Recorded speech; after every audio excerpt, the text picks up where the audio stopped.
Hola, hola.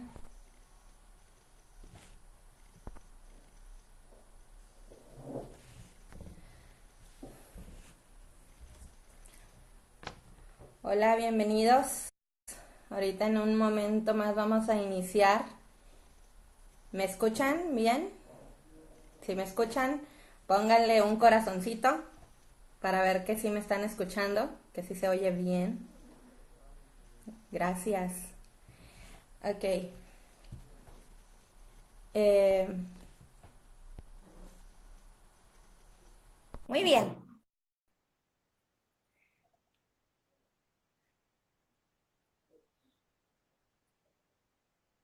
Hola, hola, bienvenidos a todos. ¡Yay! Hola, Hola. ¡Hey, hola! Eren, me Me voy voy a a sacar. sacar. Ahora sí. Ahora sí. Vamos a esperar tantito. Hola, Hola, ¿cómo ¿cómo están? están? A que se conecten. Yo creo que está llegando la gente. Yo pensé que nos iban a conectar. Pensé que íbamos a hablar solas. Ah, No, no, mira. llegan, Llegan, llegan llegan y y comparten. comparten.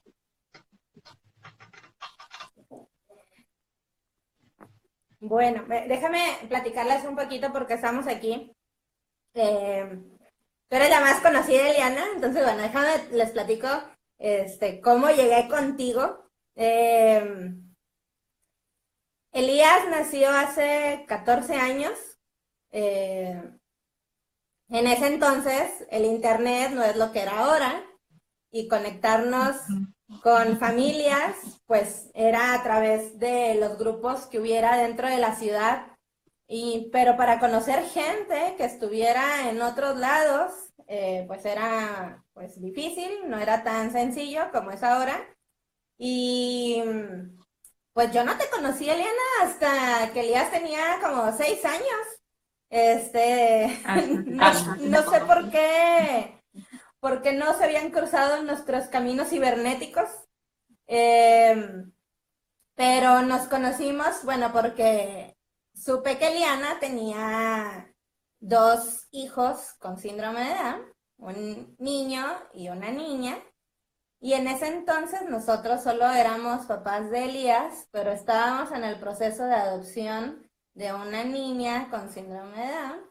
Entonces, mi emoción y mi nervio de criar dos hijos con síndrome de Down, fui a dar con Eliana y así fue como empezamos esta amistad de ya varios años.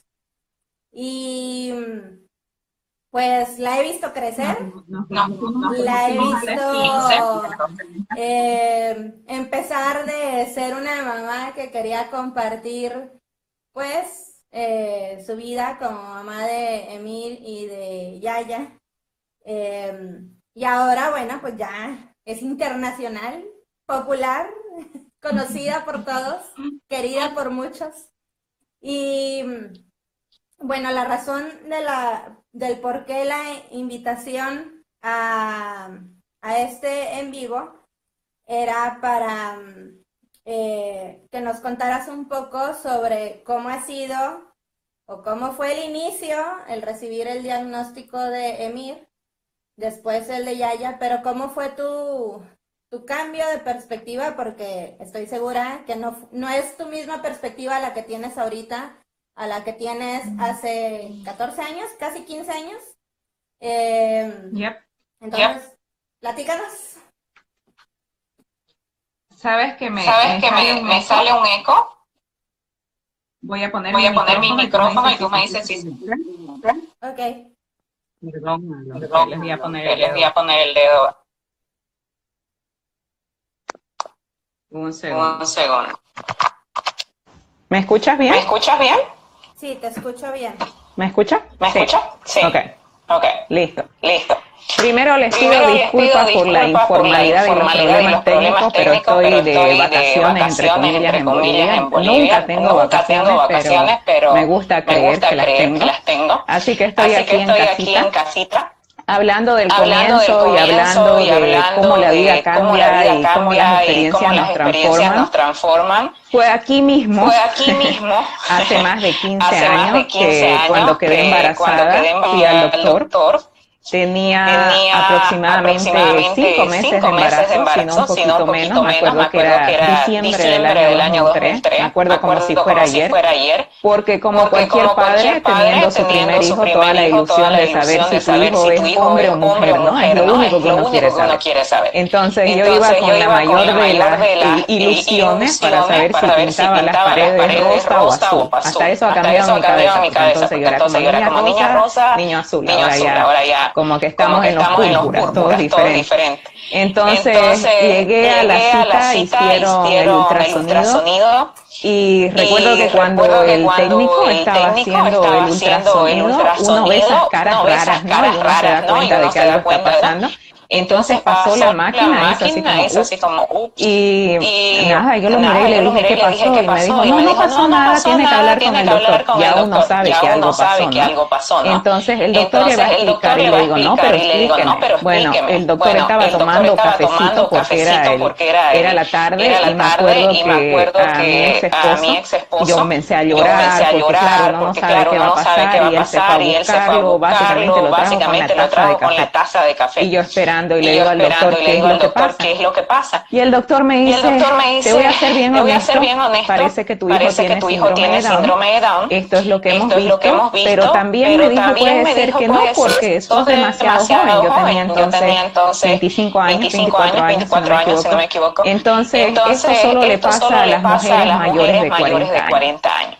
Me acuerdo que cuando me dijo eso fue como que, sí, a mí no me va a pasar, ¿no? Nos fuimos como locos con mi ex esposo a buscar lo que entonces era el ultrasonido tridimensional. Y a las 9 de la noche tocamos la puerta, hicimos que abran un ultrasonido así de grande, la desesperación. Me hicieron el ultrasonido y me dijeron, pues no, se lo ve bastante sano, el corazón está bien. Y nada, no se va a saber hasta que nazca, menos que quiera hacerse la amniocentesis.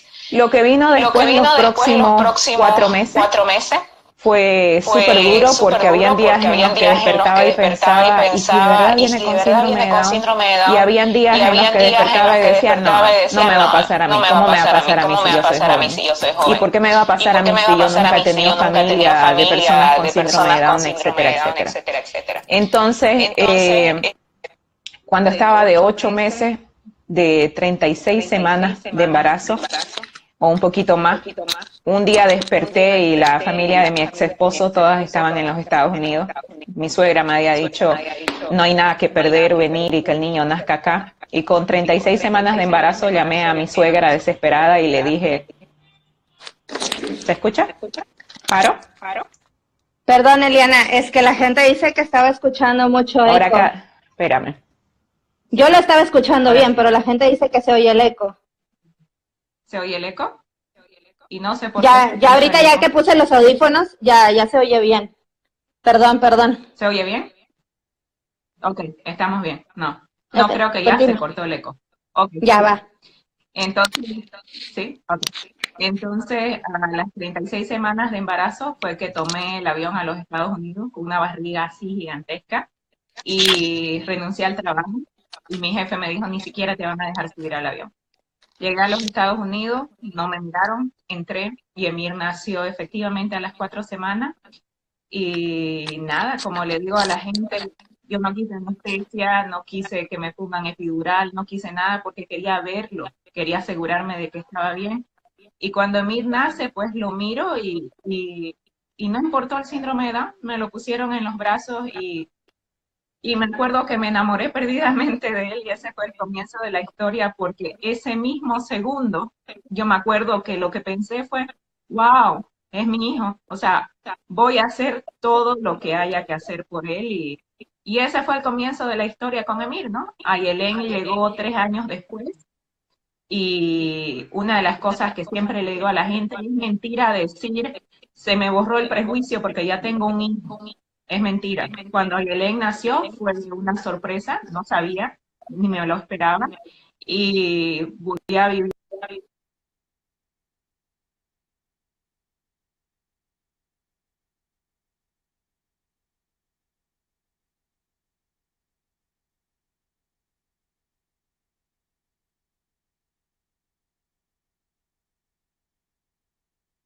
rabia, y es correcto, puedes sentir lo que te dé la gana, que nadie te diga qué sentir. Porque no hay cosa más ridícula que cuando pasa el tiempo la gente diga, hay nada que ver que sufran. Claro, o sea, nadie lo espera.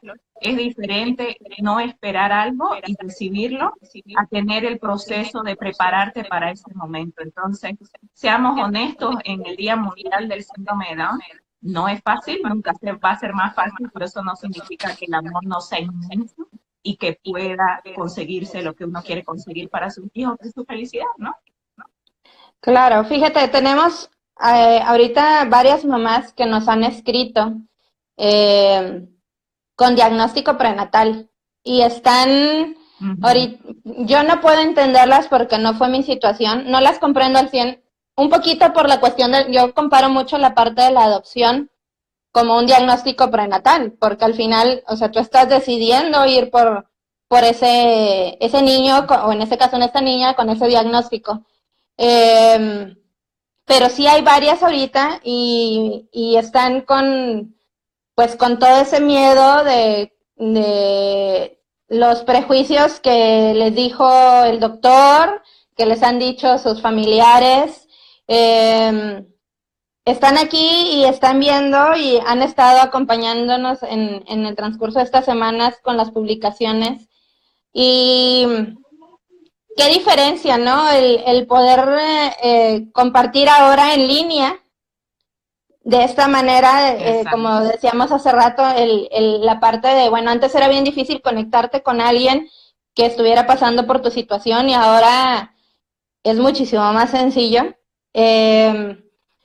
¿Cómo lo viviste tú en esa época? Bueno, tenías el apoyo de familia, pero ¿conociste a alguien que tuviera un hijo con síndrome Down? ¿Te acercaste a buscar a alguien o no querías saber nada? Una de las cosas que siempre tuve clara en la vida, y creo que ha sido mi roca, siempre lo tuve claro y siempre supe que mis hijos iban a ser únicos, y hasta el día de hoy nunca he sido el tipo de padre que va y busca y googlea qué es esto, cómo va a ser. Nunca tuve eso, me siento orgullosa de eso porque si hay algo que tenemos por lo que luchar cuando hablamos de Down sin mitos y de sin etiquetas es entender. Hay que educarse acerca del síndrome de Down porque es la condición de vida de su hijo, nunca va a cambiar. Hay que prepararse para saber qué esperar. Nunca hay que dejar que la condición de tu hijo determine su futuro. O sea, ahí ya te equivocaste completamente si comenzaste a pensar, el síndrome de Down, el angelito, el especial, el muñequito, yo soy lo máximo. Cero, hay que comenzar de cero. Tú eres otro padre como todo el mundo, no te han puesto corona, nada fuera de serie va a llegar aquí, tu hijo va a ser el resultado de tu trabajo de todos los días de tu vida. Si te estancas en los prejuicios y en las etiquetas, si te crees más especial que los demás, te estás quitando la responsabilidad de hacer tu trabajo todos los días. Si piensas que tu hijo es más especial, solo haz la reflexión honesta de a dónde lleva la etiqueta de especial. Especial no es sinónimo de inclusión, es sinónimo de segregación, sinónimo de limitación, sinónimo de la gente. Entonces, ahora que tenemos este beneficio de tener tanta gente que comparte su vida, su historia, o sea, no hay excusa. En el tiempo de nosotras, estarás de acuerdo también con Elías, uno era como en su mundito, ¿no? Y lo que te decía el doctor, y lo que te decía el vecino, y lo que te decía tu mamá o tu suegra, digamos, que eran las que más sabían en la familia. Cuando mi hijo nació, lo primero que a mí me dijeron fue eso. Va a ser un angelito la vida entera, míralo de lindo, de tierno, Emir no lloraba, Emir no molestaba, Emir era el niño que se ponía a las 7 de la noche en la cuna y despertaba el día siguiente a las 7 de la mañana. Entonces, además los ojitos azules, entonces sí parecía un ángel. Cuando nació Ayelen, se cayeron todos los prejuicios porque Ayelen nació la persona más desesperante, el bebé más desesperante de la vida. No paraba de llorar, comenzó a crecer, cuando comenzó la escuela, peleona, exigente, habladora, Emil que tanto le costó. Entonces, yo siempre veo mi vida como una manera de enseñarle a la gente, los prejuicios limitan. Y cuando uno se cree de que son especiales, de que pobrecito, de que hay que protegerlo, uno le quita la oportunidad de maximizar sus habilidades. Y si uno no intenta, ¿cómo uno sabe lo que va a poder el individuo? Entonces, hay tanto por hacer y hay tantas oportunidades en estos días. Entonces, dejemos de acercarnos y aferrarnos a los prejuicios y comencemos a celebrar a nuestros hijos como personas para poder realmente ver cuánto pueden y qué pueden, porque creo que el mensaje más grande es cada uno es totalmente diferente, no porque tenga síndrome de Down, sino porque no pasa en la población en general. Todos tenemos diferentes habilidades, diferentes fortalezas, diferentes capacidades, y no se trata de enfocarnos ni obsesionarnos en los problemas o en los retos, sino de tener la visión clara de enfocarnos en la capacidad y en la habilidad individual. No capacidades diferentes ni capacidades únicas, etcétera, etcétera, que son otro tema de prejuicio, sino quién es tu hijo como persona, cómo hago que mi hijo con su habilidad única de ser y existir sea la mejor persona posible. Sí, claro. Ahora hace como una semana yo les decía, porque me preguntaban sobre, por ejemplo, lo de las capacidades diferentes, que si era correcto o no era correcto. Dije, es que al final de todos tenemos capacidades diferentes, y si queremos hablar de capacidades diferentes, Elías nada 3 kilómetros. Yo no puedo flotar en el agua, yo no sé nadar. Eso, o sea, yo nado y nada. Sí, o sea, yo aprendí a manejar hace 3 años. Elías tiene 14 años y empezamos con las clases de manejo hace un año. Entonces, creo que queremos a veces, a lo mejor como papás, maestros, sociedad, no sé, como querer suavizar un poco y el meter esas palabras que no suenan como la típica del retrasado, el mongolo, pero ahora le decimos, ay, es que son angelitos, no, es que son especiales, capacidades diferentes, y siguen siendo etiquetas. Y ahí creo que lo importante es entender una cosa. Justamente mañana voy a estar hablando aquí en Santa Cruz, Bolivia, dando la charla magistral de capacitismo e inclusión verdadera. ¿Qué es capacitismo? Capacitismo es desde nuestra visión de ser capaces plenamente, pensar que cualquier persona que sea diferente o tenga una discapacidad es menos. Entonces, automáticamente sentimos que tenemos que disfrazar la discapacidad. Sentimos que la palabra discapacidad es una mala palabra. Aquí mismo, cada vez que yo vengo, bueno, en todas partes, es como cuando la gente me dice, ay, tus hijitos son especiales. No, no son especiales. Son Emilia y Helen, tienen una discapacidad que se llama síndrome de Down. Ay, pero se escucha feo. ¿Por qué se escucha feo? Si la palabra discapacidad no tiene nada de malo, lo que tiene el malo es el que está pensando que vivir con una discapacidad es malo. Entonces, seamos honestos con nosotros mismos, seamos realistas. No hace falta cambiar las palabras, hace falta cambiar nuestro concepto. Porque no podemos seguir queriendo cambiar palabras. Ahora se puso de moda neurodiversidad funcional. Existe, efectivamente existe. No es la manera médica. No necesitamos cambiar cada 6 meses la palabra, porque ya la anterior palabra se hizo mala, entonces nos agarramos de una nueva. Necesitamos cambiar el concepto y tener la fortaleza de decir, sí, mi hijo tiene una discapacidad y no tiene nada de malo. Cuando logremos esa aceptación plena para salir a la vida y entender que la discapacidad es natural, es cuando podemos defender desde la fortaleza, la visión y la educación. Porque el problema es tratar de defender desde las emociones. El problema es utilizar esa inseguridad o ese temor al mundo. Es ahí cuando nos estancamos y nos sentimos tan mal de decir mi hijo tiene una discapacidad. Sí, creo que yo no entendí completamente el concepto de discapacidad, voy a ser honesta. O sea, nunca me ha costado decir discapacidad ni síndrome de Down. Bueno, al principio sí, cuando nació Elías, pero creo que no lo había entendido completamente hasta hace unos meses, que por un trámite de gobierno tuvieron que hacerles unas evaluaciones de coeficiente intelectual. ya teniendo estas evaluaciones, pues ponen discapacidad intelectual tal, ¿no? O sea, leve, moderada, tal número de coeficiente que le sacaron, ¿no? Entonces fue donde como que por fin entendí, o sea, el síndrome de Down al final es una cosa genética que para mí lo correcto debería ser, ya no le digamos síndrome de Down, digamos de trisomía 21, porque eso es lo correcto genéticamente. Y una de las consecuencias de esa trisomía 21 es la discapacidad intelectual. Así como el problema del habla, como los que tienen problemas de respiratorios, etcétera, etcétera, etcétera. Pero es solo una de las características que pueden tener en mayor, menor grado, que es imposible como ver, saber, porque dices, se le nota mucho el síndrome de Down, tiene mucha discapacidad intelectual, es imposible saberlo, pero que también es cambiante, o sea, a lo mejor de más pequeños tienen más discapacidad intelectual que de grandes o viceversa, va cambiando con el tiempo, nada es fijo. Nada es fijo. Y es ahí donde los padres tienen que entender que también la discapacidad intelectual, como dice Alicia, siempre va a existir en menor o mayor probabilidad o grado, si queremos llamarlo así, no porque el síndrome de Down tenga diferentes grados, el síndrome de Down es exactamente el mismo, importantísimo que lo sepan.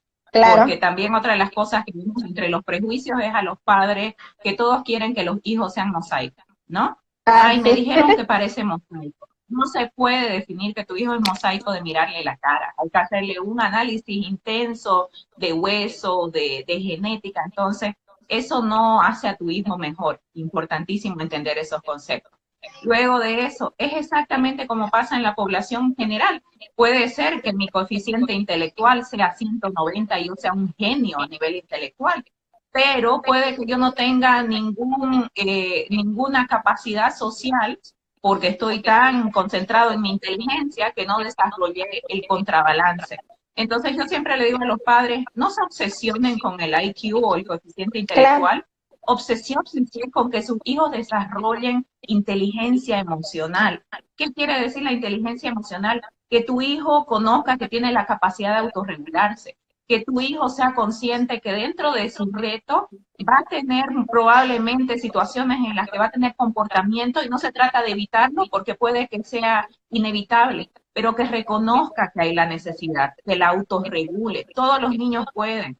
Lo otro, que tu hijo dentro de todo lo posible sea independiente, pueda moverse en el mundo, aprenda a sentirse orgulloso de ser quien es, incluida su conformación genética, que como dice Alicia, trisomía 21, lo que llamamos síndrome de Down.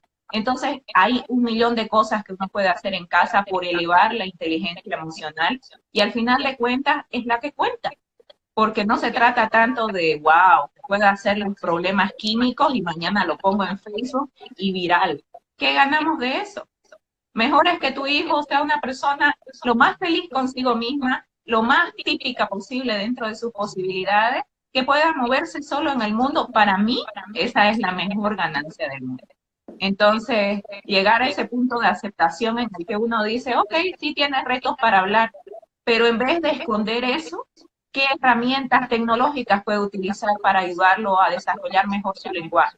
Sí tiene retos de comportamiento, pero en vez de justificar eso y decir pobrecito y aguantarle todo, ¿cómo creo estrategias que lo ayuden a autorregularse y justamente ser consciente de que hay factores que pueden desencadenar los retos, ¿no?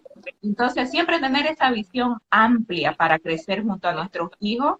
Y yo siempre utilizo la palabra defensores porque es muy utilizada en los Estados Unidos, advocate. Cómo nos convertimos en esos defensores que hacen de ellos autogestores. Personas que saben que tienen retos como todo el mundo, pero saben manejar esos retos para vivir al máximo. ¿Te imaginabas a Emir como es ahora? No, y principalmente no a Emir. Ayelén siempre fue una persona súper rápida para moverse, para pensar, para hablar, peleona. Ayelén tiene mi personalidad al vivo, entonces nunca me preocupó. Ayelén caminó rapidísimo, todo lo contrario. A Emir le costó todo en la vida. Todo, absolutamente todo. Ha tenido todos los problemas médicos que se puedan imaginar. Emir fue diagnosticado también dentro del espectro a los 6 años, fue diagnosticado como no verbal, dijeron que no iba a hablar, que no iba a todo lo que se imagine. Entonces, siempre le digo a los padres, los doctores te pueden decir de acuerdo a su conocimiento qué es lo que tu hijo no va a poder hacer partiendo de este preciso momento en el cual lo están evaluando. Como padre, como madre, como comunidad, nosotros somos los que definimos lo que nuestros hijos van a poder. Y de nuevo no se trata ni de repararlo, ni de cambiarlo, ni de volvernos locos con las terapias, los suplementos, las clases, los apoyos. Se trata de dejar que nuestros hijos vivan al máximo, darles todas las oportunidades posibles y estimularlos desde el amor y la aceptación. Porque el momento que nosotros como padres perdemos el balance emocional y lo que hacemos es acribillar con terapias, de 5 a 5 terapias, porque queremos que hable a cualquier precio. Estamos quitándoles algo maravilloso, que es el derecho a ser niño, el derecho a vivir vidas plenas, el derecho a ser feliz creciendo yo. Entonces, el caso de Emir para mí es el caso más vistoso que pueda existir. Emir es hasta bilingüe, Emir es súper independiente, primer estudiante en secundaria, incluido a tiempo completo, con puntos de acceso en toda el área que vivimos. Entonces, este es el estudiante que decían que no iba a poder hacer nada. Y esta es la persona que ustedes ven todos los días, que yo digo con el mayor de los placeres, mi hijo es resultado de mí siendo una mala madre, porque yo siempre he sido la madre a la que vienen y le piden algo, yo le digo, vaya y hágalo como a usted le salga, si tiene hambre, hágase un sándwich, si tiene sed, sírvase un vaso de agua. Entonces, mis hijos son resultado de eso, de esa crianza de capacitar desde la naturalidad, de decirles, no me voy a levantar de la cama ahora. Entonces, se hacen de comer, se preparan, siguen adelante. Y creo que ese es mi mayor orgullo y siempre lo digo y la gente se ríe, haber sido mala madre para criar buenos hijos. Bueno, y yo soy lo contrario, y ahí es donde se van sumando, y como decías ahorita, el cómo va influenciando muchas situaciones, porque por ejemplo para mí, o sea, yo que no trabajo y que decidí ser mamá de tiempo completo, para mí es como que yo aquí tienen su mamá, o sea, yo les voy a hacer, ¿verdad? Yo, ¿quieres algo? Yo te lo preparo, o sea, tú no lo hagas, y no precisamente, perdón, sí, sí, y no es porque los quiera limitar y decir tú no puedes hacerlo ni nada, sino porque siento que ahorita, o sea, es mi oportunidad de hacerlo, porque al rato que ya están en esa edad, ya no me van a dejar hacerlo y lo quieren hacer solos, ¿verdad? ¿Te gusta hacerlo? Sí, sí, bueno, no me hables de barrer ni de trapear, porque eso no me gusta. Tampoco soy muy fan de cocinar, pero es algo que a mí en lo personal me gusta atender a mis hijos, a mi esposo. Entonces es parte de cómo se van formando de acuerdo a, no nada más como ya el síndrome de Down queda de lado, sino lo que nosotros aportamos como personas, como familia, y lo que traemos. Ajá, de cultura. Y eso también es importantísimo. Otra de las cosas que yo siempre le digo a la gente, que tengo la bendición de Dios de hacer conferencias en todos lados, yo siempre le digo a la gente, yo te voy a dar mi visión como persona de acuerdo a mis valores, mis vivencias y lo que funciona para mí como ser humano.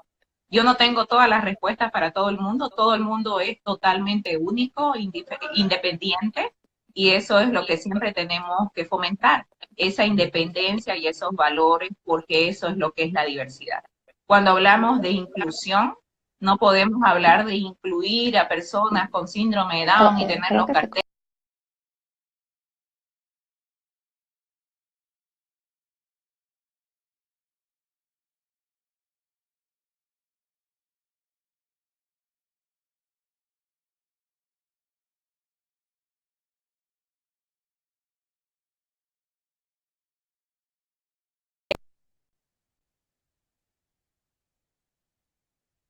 Ahora sí, creo que nos desconectamos.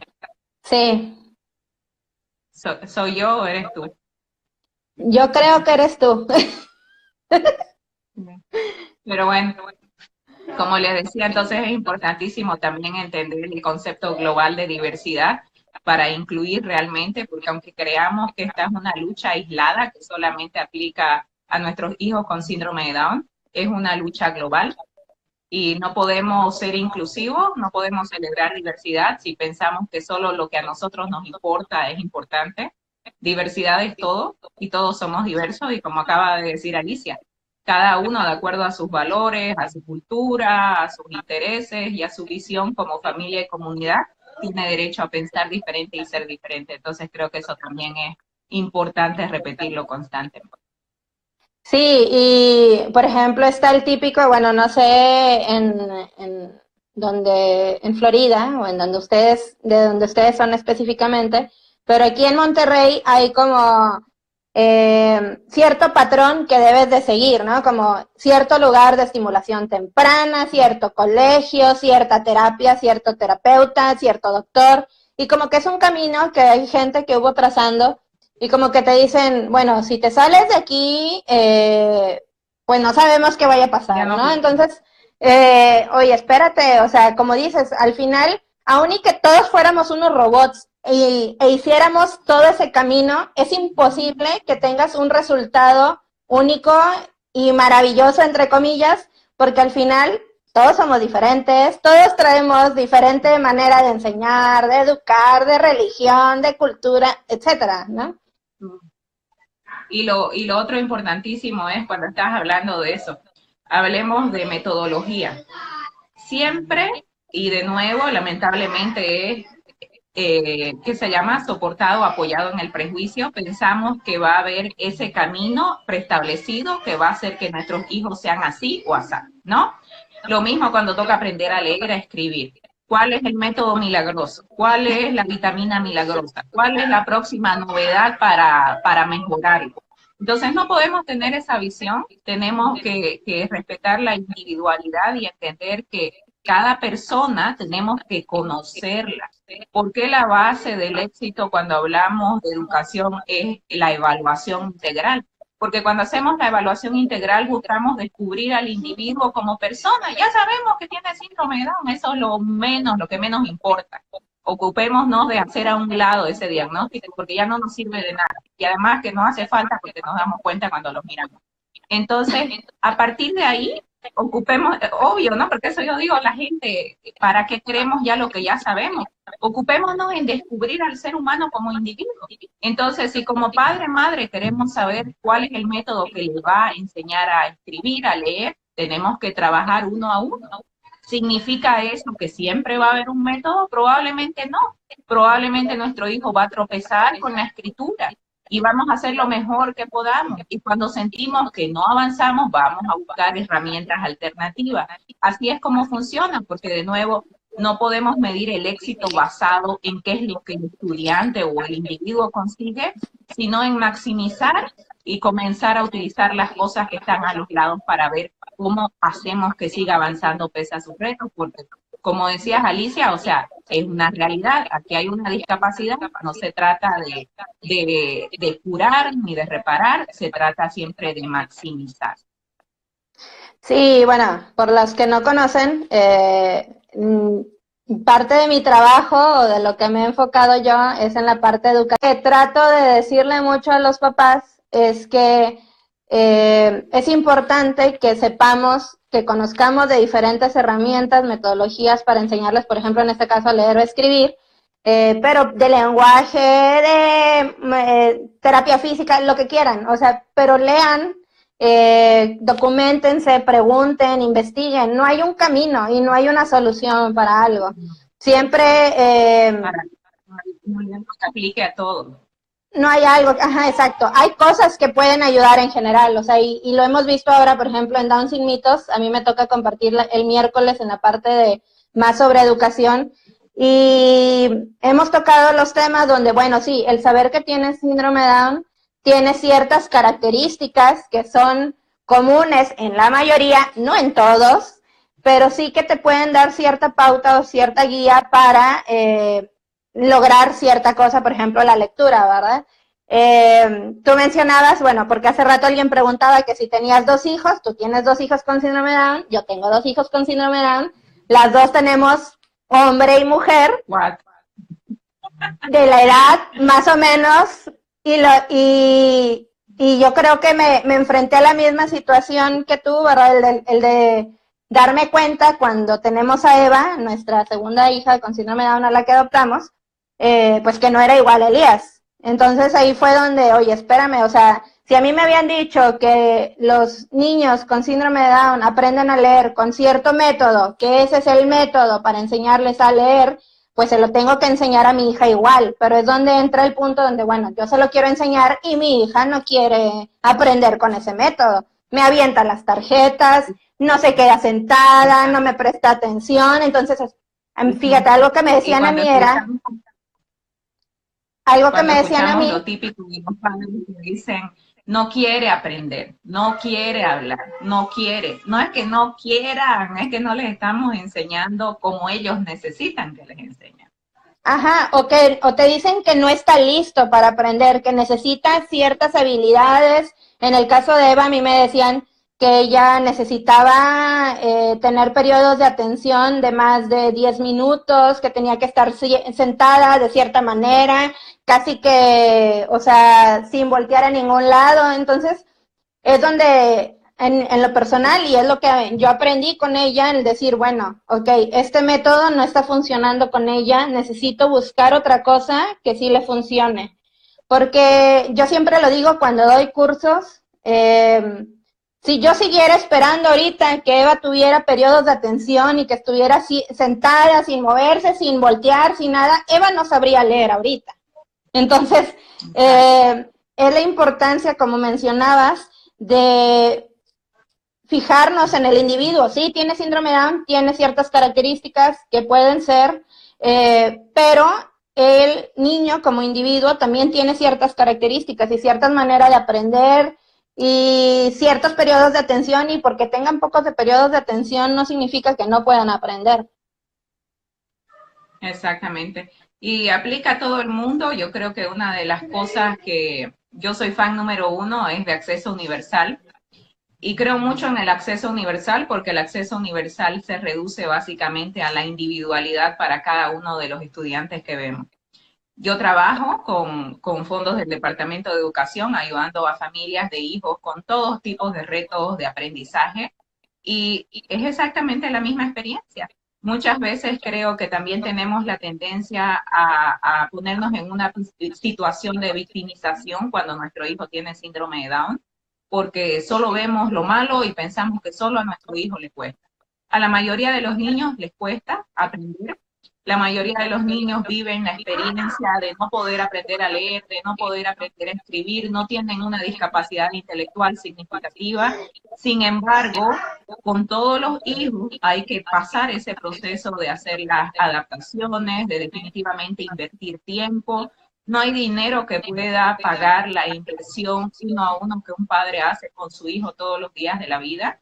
Entonces, una de las cosas que yo veo y escucho mucho es que la gente piensa que porque estamos en los Estados Unidos, la inclusión viene en sobre, y uno abre el sobre incluido. Eso no sucede en ningún lugar del mundo. Entonces, donde uno esté, creo uno que tiene que hacer el trabajo. A ver ahora. ¿Está mejor? Se está yendo la señal. ¿Me escuchan a mí? Yo lo veo. Yo no sé si seré yo, pero yo te veo bien. ¿Tú me escuchas a mí? A ver, voy a poner hola. ¿Me escucha? Sí, yo escucho yo bien. A ti tu imagen se quedó en pausa y no te escucho nada, Eliana. Pero no sé. Yo las escucho. Bueno, todo el mundo escucha. Entonces no soy solo yo, eres tú. Aquí dice que sí. Bueno, sí nos ven. Entonces, sí nos ven. Como les decía, entonces es importantísimo hacer esa diferenciación. No se trata de dónde estamos, sino de lo que estamos dispuestos a hacer. Para los padres que no tienen los recursos para hacer terapias, hacer todo lo que uno quisiera, nunca nadie tiene suficiente dinero que quisiera, pero tenemos lo más importante que es el amor por nuestros hijos, y ese amor hay que dirigirlo de manera positiva. Alicia enseña a escribir y a leer porque probablemente no tenía para pagar todo lo que costaba tener un maestro en casa todo el tiempo, que muchas personas lo pueden. Yo todo lo que sé en mi vida y todo lo he conseguido ha sido fruto de la necesidad y de decir, no me voy a rendir, esto no significa que mi hijo no va a poder. Y a mí me da muchísimo orgullo decir que siendo un inmigrante en los Estados Unidos he logrado que mis hijos estén incluidos a tiempo completo, porque Miriam y Helen son básicamente los dos primeros estudiantes que han conseguido llegar donde están ahora. Entonces, no hay excusa, todos los retos se vuelven oportunidades en la vida y es importantísimo creernos eso, porque yo creo que no somos nosotros ni mejores ni más especiales. Es importante que todos sepamos que sí podemos hacer la diferencia como padres, desde donde estamos ahora mismo. Claro, sí, como dices, el dinero siempre falta, o sea, nunca es suficiente, siempre salen terapias nuevas, lugares nuevos, terapeutas, y todo cuesta mucho dinero. Nosotros, bueno, ahorita preguntaban a alguien que qué estudié. Yo soy ingeniero en sistemas, pero yo nunca trabajé. Y tuvimos Elías a los 20 años, entonces siendo una pareja muy jóvenes, donde todavía no estábamos, bueno, yo estaba recién egresada y mi esposo estaba en eso, pues tú sabes que los salarios no son los mismos cuando estás recién egresado a cuando ya tienes años de carrera. Entonces, mi decisión de quedarme en casa también era entender que no iba a haber el dinero extra para pagar las terapias que costaban, y al principio, en lo personal, a mí me costaba y me resultaba muy difícil el entender o el aceptar que quiero ser mamá de tiempo completo, pero no le puedo pagar las terapias y no lo puedo llevar con el doctor de Estados Unidos, que todo el mundo va, etcétera. Pero ya con el pasar de los años, que ahora Elías tiene 14 años, la verdad es que no me arrepiento de nada. O sea, digo, cada quien, como dice mi esposo, debemos de aprender a usar lo que tenemos. Si tienes dinero y puedes usarlo para pagarlo, úsalo, inviértelo bien, pero no nada más que sea, ya le pagué y ya que lo hagan ellos, no. O sea, inviértelo bien. Tienes tiempo, inviértelo bien. Exacto. Y como siempre como hemos estado diciendo a lo largo de esta conversación, en mi caso yo soy divorciada, tengo 100.000 trabajos, a mí lo único que no me falta en la vida es trabajo. Entonces trabajo independiente, ha sido mi decisión tomar el reto de ser independiente. Mi fortaleza es justamente hablar, me fascina hablar. Entonces de eso se trata la vida y eso es lo que yo les enseño todos los días de la vida a mis hijos. ¿Cuál es tu fortaleza? Lo que importa es tu fortaleza como padre. Tu fortaleza como padre, cómo fortalece a tu hijo para que tu hijo gane independencia, sea una persona productiva, sea una persona feliz. Porque ser feliz no significa estar con alguien que te soba la cabeza o que encuentren a tus hijos en la calle y todo el mundo quiera fotos con ellos porque tienen síndrome de Down. Eso no es felicidad. Eso es prejuicio, eso es limitación. Felicidad es que tu hijo salga y que tu hijo, cuando alguien se le acerque, porque pensando que tiene síndrome de Down, le va a dar un abracito o un besito. Para mí felicidad es que mis hijos digan, no te conozco, lo siento, no quiero. Para mí eso es felicidad. Entonces tenemos que cambiar la visión de lo que pensamos que está correcto. Tenemos que dejar de conformarnos con los prejuicios y sobre todas las cosas tenemos que renunciar a ellas. Porque muchos padres se enojan, muchos padres dicen, si yo quiero ser especial es mi problema.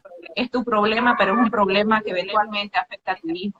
Porque no se trata de ti como persona y tus títulos y tu corona, se trata de esta persona, de qué va a pasar con ella cuando no estés, cómo esta persona puede seguir adelante siendo lo más independiente posible y demostrando al mundo que tiene los mismos derechos y que tenemos que darles oportunidades. Porque se trata de oportunidades. Todo el mundo tiene capacidades. Y por eso, repitiendo, no son capacidades diferentes, son exactamente las mismas capacidades.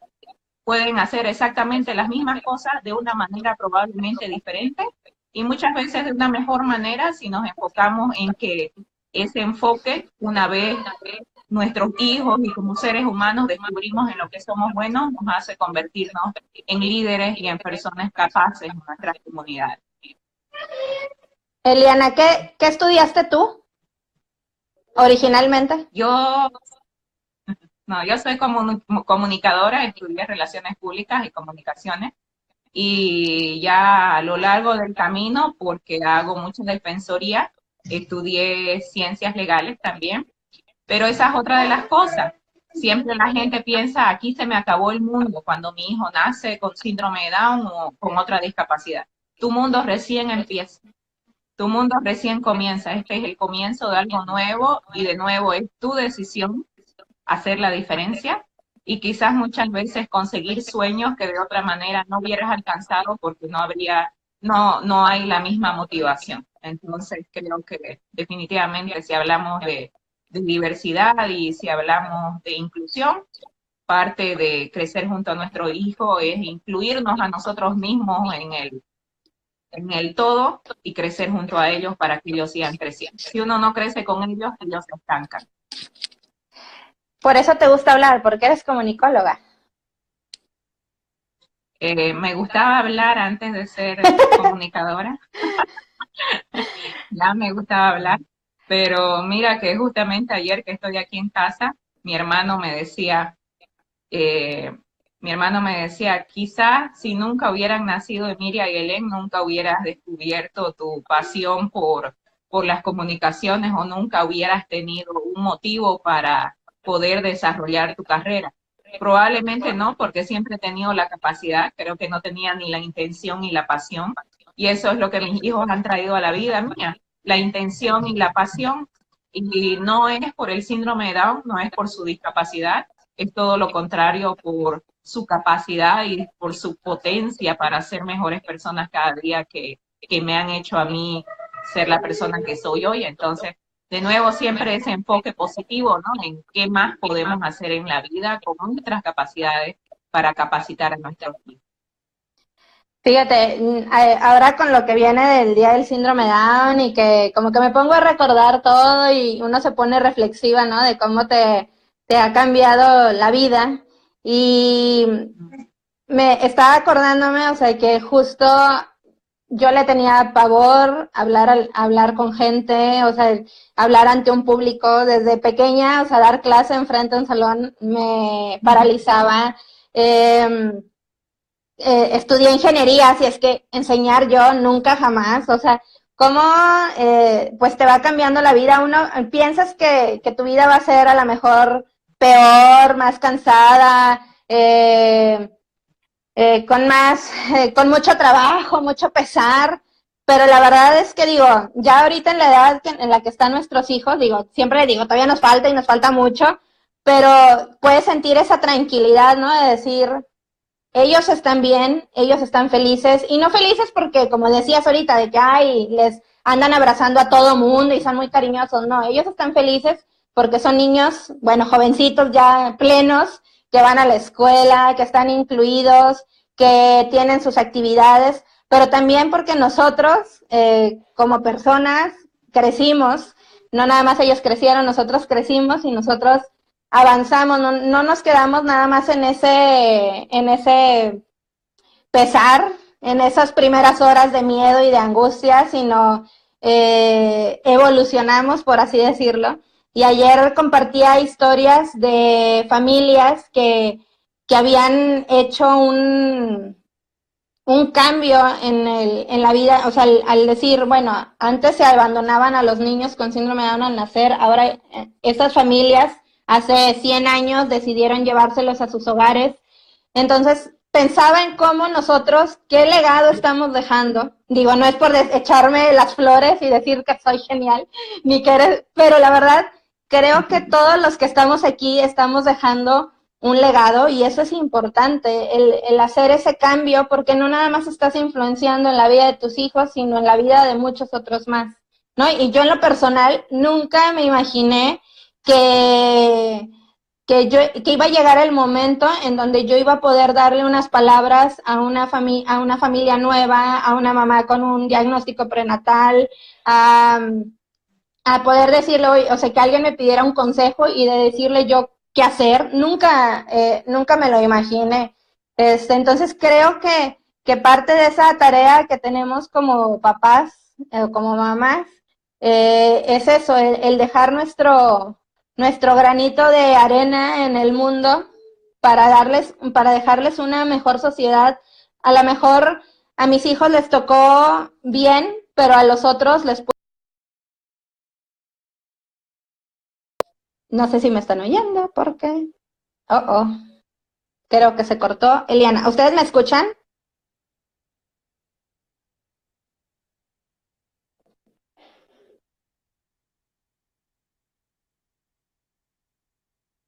¿Me están escuchando? ¿Sí? Ok, déjenme, intento traer a Eliana de vuelta.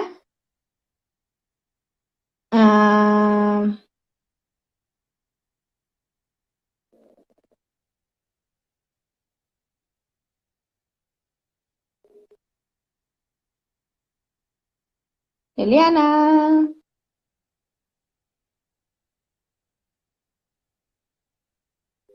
Ok. Vamos a traer a Eliana de vuelta, que se nos quiere escapar. Ya vamos para la hora. ¿Le seguimos? Sí. ¿Le paramos? ¿Le seguimos, sí. Eliana? Ya vamos a terminar, ¿no? Ya llevamos una hora. No, ya llevamos una hora. Pero ya sí, llevamos una hora. Como estabas diciendo, más bien que no te gusta hablar, Ali, ¿no? Imagínate si te gustara. Sí, ¿verdad? Pero como estaba diciendo Ali, como ella dice, no es por hacerse la que estoy cambiando el mundo, pero creo que es importante que todos sepamos que sí, todos estamos cambiando el mundo. Todos, cada día de la vida, con cada una de nuestras decisiones, con nuestro deseo de luchar, con nuestro deseo de no conformarnos, con nuestro deseo de hacer que se respete la ley, estamos cambiando el mundo. Entonces, no importa cuál es no importa cuántos nos ven o cuántos no nos ven, lo importante es hacer el cambio desde casa y esa es una responsabilidad que como padres tenemos que aceptar si queremos que nuestros hijos sean felices. Y como dice Ali, yo puedo decir que hace 15 años atrás, cuando mi hija nació, el mundo no era el mismo. Ni por si acaso, ni por casualidad de la vida, cuando empezó la escuela se hablaba de la inclusión. Entonces ha cambiado mucho, la evolución sucede todos los días y todos, absolutamente todos tenemos que hacernos el propósito de seguir haciendo que el mundo entienda que no se trata de nuevo de discapacidad, sino de capacidad. Sí, y ahorita lo decías, o sea, a ver, estamos ahorita en Instagram y usamos mucho las redes sociales y compartimos y esto y lo otro, pero más que los likes y más que los shares, es lo que estamos haciendo en la vida real, el ir al parque, el ir a la tienda, en la escuela, el darles todas esas oportunidades de que crezcan como si fueran cualquier otra persona que no tuviera discapacidad. Más, a veces creo que la gente se preocupa más por la parte de las redes sociales, ¿no? El estar compartiendo. Y sí, es algo muy importante, es una herramienta que te hace llegar a muchas personas, pero el entorno de donde están ustedes, tu colonia, tu comunidad, es a donde nos debemos de enfocar, de querer cambiar y de querer llegar. Tiene que salir desde dentro para afuera, desde fuera para adentro no funciona. Y otra de las cosas importantes es la honestidad. Es súper importante ser honestos, no crear espejismos en las redes sociales. Es importante hablar con los padres corazón a corazón también. Es importante no convertirnos en esas personas negativas y llenas de juicio, que en vez de ver lo bueno siempre ven lo malo. Es tremendamente importante porque somos comunidad. Entonces aprendamos a respetar nuestras diferencias, recibamos lo que nos hace falta y que nos parece bonito, no perdamos el tiempo dejando comentarios negativos, porque eso quiere decir que en vez de invertir esa energía en hacer algo bueno por tu hijo y por tu comunidad y por tus valores, la estás desgastando en tratar de minimizar el impacto de una persona que está haciendo su trabajo y está poniendo su esfuerzo. Para mí eso es importantísimo recalcarlo todo el tiempo, porque no se trata de que todos seamos iguales, sino de que todos respetemos que todos somos diferentes, como padres, como comunidad, como familia, como todos somos diferentes y creo que esa es la lógica de cuando hablamos de inclusión, conmemorar el Día Mundial del Síndrome de Down no se trata de hacer diferencia, sino de ser realista. Falta mucho por hacer, necesitamos seguir educando y esa es nuestra tarea como padres. Educarnos a nosotros mismos para que nosotros podamos enseñarle al mundo a tratar a nuestros hijos con altas expectativas y dejar de creer que porque todos tienen síndrome de Down, todos son cariñositos, todos son angelitos, todos van a actuar así o así. Cada uno es diferente y el mejor regalo que le puedes hacer a tu hijo es enseñarle a la gente a respetarlo y conocerlo como individuo. Entonces, una de las cosas que siempre en estas fechas la gente pregunta es, ¿cómo me refiero a los niños con síndrome de Down? Pregunte su nombre y su apellido, llámelos por su nombre. Si no conoce su nombre, si conoció uno hace 1000 años, si tuvo 2 estudiantes con síndrome de Down, no diga que los ama a todos o que todos son maravillosos, porque no los conoce todos. Cada uno es único. Entonces, la mayor muestra de respeto por una persona con síndrome de Down es tomarte el tiempo de conocerlo uno a uno. Si no tienes tiempo o no te interesa, es totalmente respetable que no participes y creo que es lo mejor, en vez de seguir esparciendo prejuicios de que todos son iguales, porque no todos son iguales. El diagnóstico es el mismo, las características individuales son únicas y eso es demostrar respeto. Así es. Pues Eliana, ya llevamos una hora. Muchísimas gracias. Me encanta platicar contigo. Platicamos mucho, pero me encantó hacerlo así porque es diferente. No sé. Sí, ¿verdad? Oye, no sé, algunas preguntas. Le damos unos 5 minutitos para unas preguntas. Por si acaso, hablando de autopromoverse. Si están en Santa Cruz de la Sierra, no se olviden que mañana es la charla magistral. Vamos a estar a las 7:30 de la noche. Hoy vamos a estar en la Red 1 contando nuestra historia en el programa Personalidades. Y mañana estamos para toda América Latina en Primer Impacto con nuestra historia. Así que, pues, si le pueden dar clic ahí, compartir y darle un like, lo agradecemos porque, de nuevo, el propósito es crear conciencia y que la gente reaprenda a comunicarse y sepa que la mejor manera de conmemorar este día es sin hacer diferencia. Pero, bueno, te voy a hacer una pregunta y a lo mejor voy a entrar en polémica aquí. A ver, ¿te vas a poner calcetas diferentes? A mí realmente a mí realmente esas cosas no me afectan en lo más mínimo. Nunca me han nacido porque Ali siempre dice que ella es rara, yo también soy bien rara en ese sentido.